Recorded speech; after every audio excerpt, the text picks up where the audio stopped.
بسم الله الرحمن الرحيم السلام عليكم ورحمة الله تعالى وبركاته داوديال waxaan naga daawanaysaan udub TV waxa marti noogu ah barnaamijkeena gaarka ah ee arrimaha siyaasadda inta badan aan ku falaqeyno nin aad wada taqaanaan isla markaana magacyo naanees ayaa inta badan ku wada taqaanaan laakiin naaneestaas iyo waxa soo dhan meel aan dhigaynaa maanta magaciisa saddexan asiga noo sheegi doono ugu horan magacaaga saddexan magacaygu waa Cabdulqaadir Maxamed Warsame ويا عبد القادر ugu horeen bal aragtidaada iyo xaalka siyaasadeed ee dalka iyo xaaladda guud ee hadda dalka uu ku jiro bal warbixin kooban naga sii waa maadsantahay laakiin magacayga aad weydiisay oo lagu waqlay naaneestaada waxaad moodaaba inta badan anigu dad igu yeerto aan sugranina waa dhici karto sax adigu waxaagu mid عبد القادر ده midkii leeyahay maxaa ma taqaanaa la yaqaanay ama aan lafaantiisa soo qran igu yeertay markii aan taas kaftan ugu gudbo waa kulley dareemi kartiin waqtiga hadda lagu jiro xaalku maalin bas waa kulley maalin kasto hadba si yahana raga dad soo gaarsiiyay oo soo dhimanay siyaasad ahaan gacanta ugu hayay iyo kuwa dhiigooda u bixinayo ayaa maalin meel ugu soo gaarsiiyay marka waxyaabaha hadda maanta aanu maahi dadka shilimaadka iyo social media ka raadso maxaa la jiray waxyaabaha ay fuyuus bi yahay wixii ku gooban ma oo aan imaan hadda inaan fuyuus ku goobo ama aan ma taqaanaa sheeg halay shargaray aan ilaahdo dadkaan ummadda ku dhigo aan soo fariisan caqabado dhowr waxyaabaha rabaa inaan ugu hadlo maanta meeshaan oo aan ummadda Soomaaliyeed dhammaanteed rabaa inaan gaarsiiyo horta baxa saxaafadda iyo dhammaan ummadda Soomaaliyeed oo dhan ay ugu horeyso saxaafaddu waa aad ugu salaamaya salaamu alaykum warahmatullahi wabarakatuh salaan kadib Soomaaliyo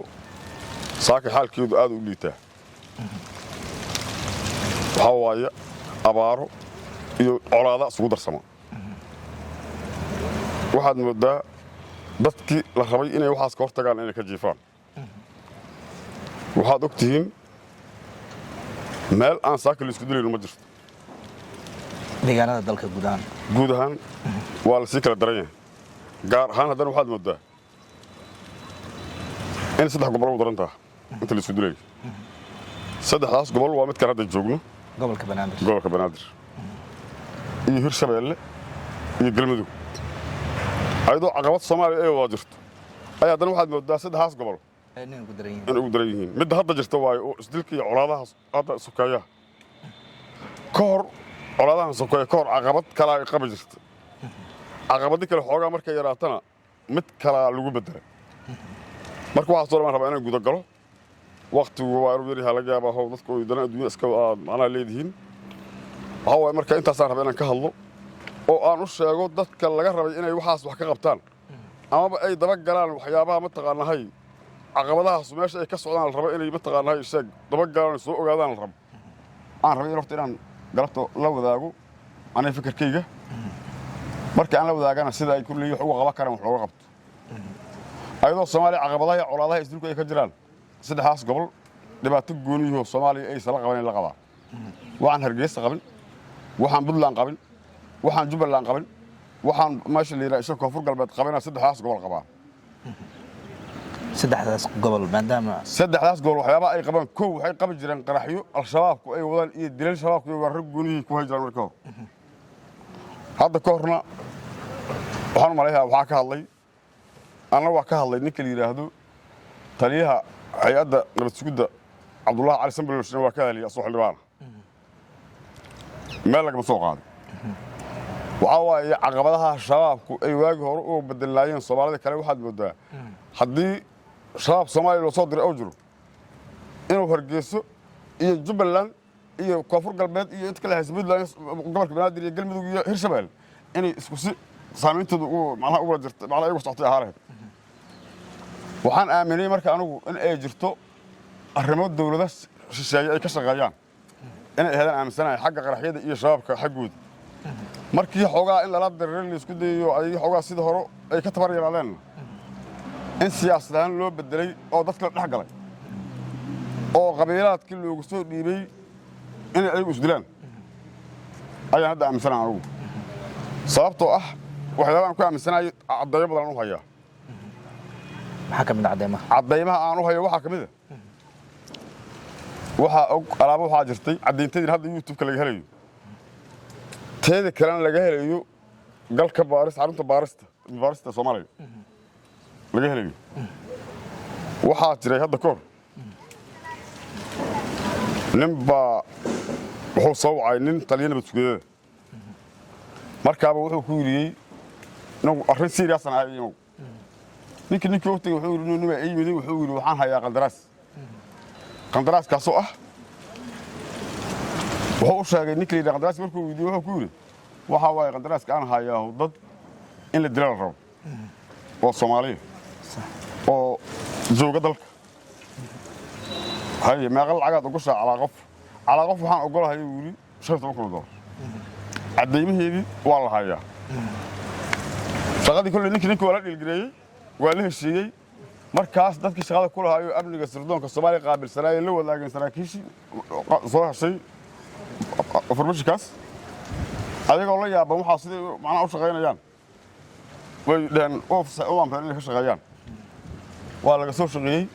ninkii waa baxay lacagta waa la meel dhigay saraakiil kale wadan shisheeya ayaa shaqada wada cadeymaheedii iyo duulisteedii iyo maqal iyo muuqaal intaba waa la hayay waxaa la heshiiyay raggii saraakiisha oo shaqada waday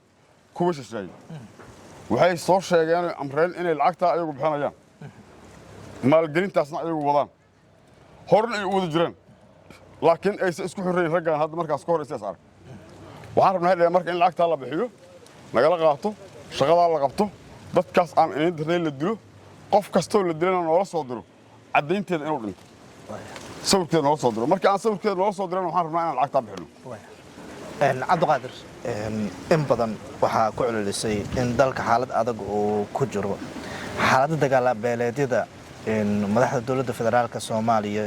hadda maalmihii ugu dambeeyay hadii aan lahayd askartii lagu dilay gobolkii Shabeellada Dhexe gaar ahaan degmada Albaraf saameynay yeelatay dawladda federaalka Soomaaliya mas'uuliyiin ay u dirtay halkaasi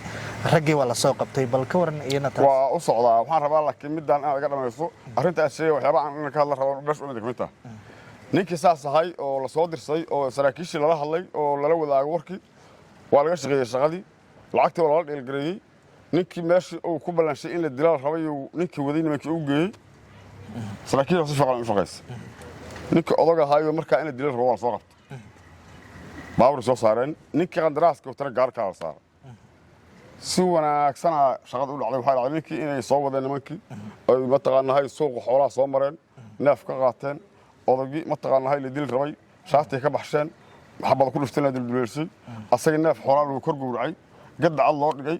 asaga maskaxdii neefka iyo dhiigiisa iyo kor saarayeen shaatigiisa loo geliyay lagu sawiray ayaa waxa loo geeyay ninkii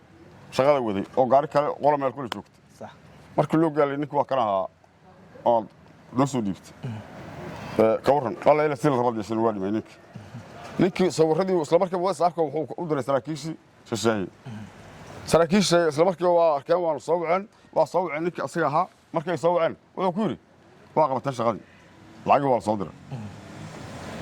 kii la dilayna waa nool yahay kii wax dilayna kiiska waa lagu cadiyay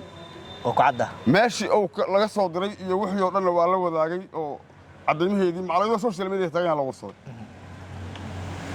waa la xukumay ninka 20 sano wax kuma sirdoonka Soomaaliya waa ogyahay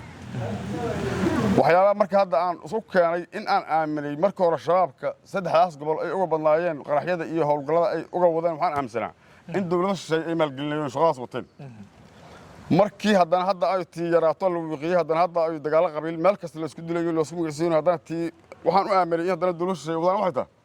oo rag siyaasiyiin loo soo adeegsado isla kuwa hadda deegaanka degan ama dhashay waxaad arkaysaa waxyaabo aan hor jirin qof kasta oo la dilo waa soo sawiraya social media soo dhigaya waxaan aaminay marka waxaan inay yihiin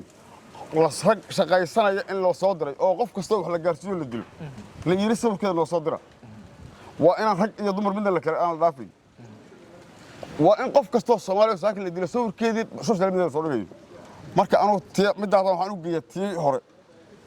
ninkii u shaqeynay dawladda shisheeye oo Soomaaliya ay qabatay oo ay wareysatay oo macnaha cadeymihiisa ay yaalin xarunta baarista ay yaalaan